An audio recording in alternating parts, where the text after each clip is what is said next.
Hello everyone, it is week 4 of distance learning, and let me start by saying just how sad I am that I am not going to be able to finish out the year with you all. I really enjoyed teaching you this year. It was my pleasure to have you in class, and I wish you the best of luck and can't wait to see you when you were in 8th grade, okay? So this is my goodbye to you. Now we still have some learning over the next couple of weeks that we'll be working on, and I'll be posting all the way till the end of the school year, and hopefully we'll be getting some other information soon.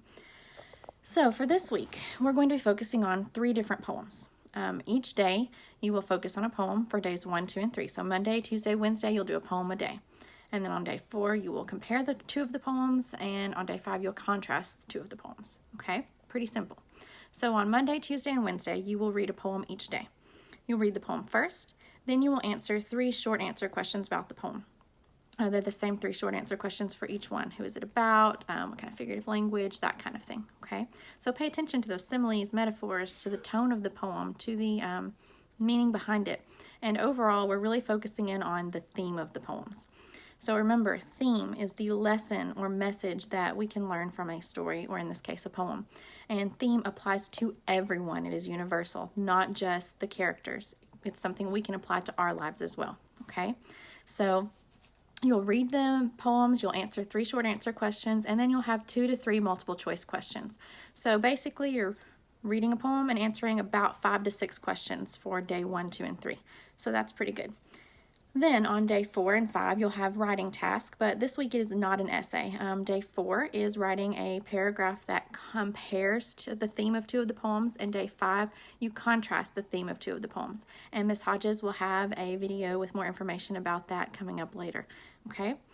The next slide that you're going to see in the Jupiter task is a video about theme that I had created before that I'm just putting on here to review. You can watch it. You don't have to take the notes that it asks you to take, but watch it to review and remember everything about theme. It should help you a lot with all the tasks this week because everything focuses on the theme. There are also some optional quizzes assignments that you can complete on theme and on some of the tougher vocabulary words from these 3 poems that we've zoomed in on. So you can use those. The codes are going to be included on one of the following slides, and they're also in the attachment with this Jupiter message. So you may complete them on any of the days to help you out, but remember, the vocabulary is for each poem, so doing them early on would probably be helpful.